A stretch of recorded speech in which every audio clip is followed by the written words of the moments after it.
ሰበር መረጃ የጠቅላይ ሚኒስትሩ የዶክተር አብይ ልጅ የመጀመሪያ ልጁ በፋኖ ቁጥጥር ስር ዋለች። ሰላም ጤና ይስጥልን ውድ ተመልካቾቻችን እንደምን ቆያችሁ?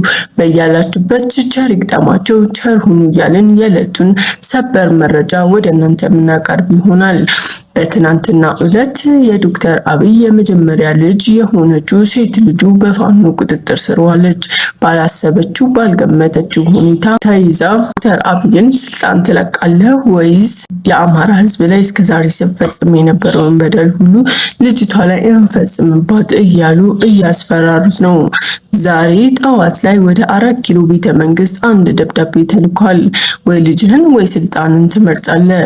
ልጅህን ከመረጥክ ስልጣንህን በዚህ በምንሰጥህ 2 ሳምንት ውስጥ በገዛ ፈቃድ ሽረ አልፈልግም ብለህ ትወርዳለህ።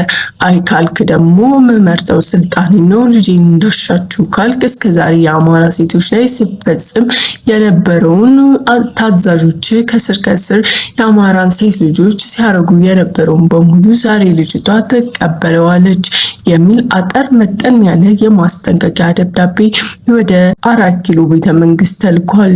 ይህንን የሰሙት የጠቅላይ ሚኒስትሩ ባለቤት ቀዳማዊ ዝናሽ እጅግ በጣም ተረብሸዋል።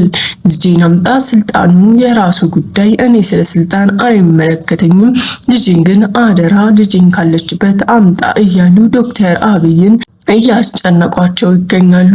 ዶክተር አብይ በዚህ ሰዓት ግራ ገብታቸዋል። ምክንያቱም እጅግ በጣም ጓዷቸውን የስራ ባልደረቦቻቸውን መክዳስ ደግሞ የማይታሰብ ነው።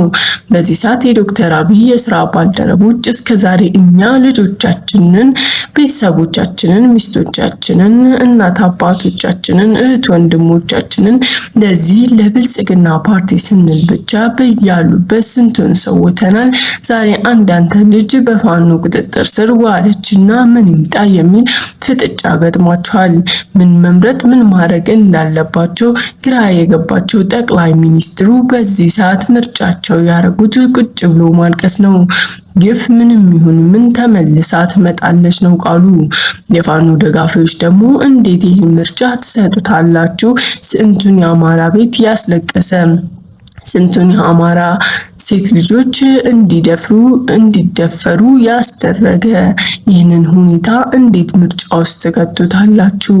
እሷን እስከዛሬ የአማራ ሴቶች፣ የአማራ እናቶችና የአማራ ሰዎች ላይ ሲፈጸም የነበረውን ግፍ በሙሉ እሷ ላይ ይፈጸም እንጂ እንዴት በቀላሉ ስልጣኑን ከከዳ እንዴት ልጅቷን እንደምትፈቱ ትነግሩታላችሁ የሚል እንግዲህ ፋኖም ከተከታዮቹ ቅሬታ አቀርቡበታል። ዘመነ ካሴ አሁን ላይ በቃሉ እንደሚገኝና እውነት በሰጠው በ4 ሳምንታት ውስጥ ስልጣኑን ከለቀቀ ልጅቷ ምንም ሳትሆን እንደሚመልስ ተናግሯል። ሁኔታው ግን ብዙ ተቃውሞችን እየፈጠረበት ይመስላል። ግማሾች ደጋፊ አይሆንም፣ አሁኑ ስትሰቀል አሁን የአማራ ሕዝብ ላይ ሲሆን ሁሉ የታየው እስከዛሬ ይፈጸምባት እያሉ እጅግ በጣም እያበረታቱት እየተቆጡ ይገኛሉ። ዶክተር አብይ በዚህ ሰዓት ምን መምረጥ እንዳለባቸውም ተጨንቀዋል። ወይዘሮ ዝናሽ የሆነው ይሁን ልጄን ግን አምጣልኝ እያሉ እያፋጠጧቸው ይገኛሉ። አዲስ መረጃ ሲኖር በዚህ ሁኔታ ወደ እናንተ የምናቀርበው ይሆናል። እናንተም ኮሜንት ላይ እስኪ ጠቅላይ ሚኒስትሩ ማንን ይመርጣሉ? ስልጣናቸውን ወይስ ልጃቸውን? ይሄ ከባድ አጣብቂኝ ነው። የሚመስላችሁን ኮሜንት ላይ አስቀምጡልን። ቸር ዋሉ። አዲስ መረጃ ሲኖር በፍጥነት እናደርሳለን።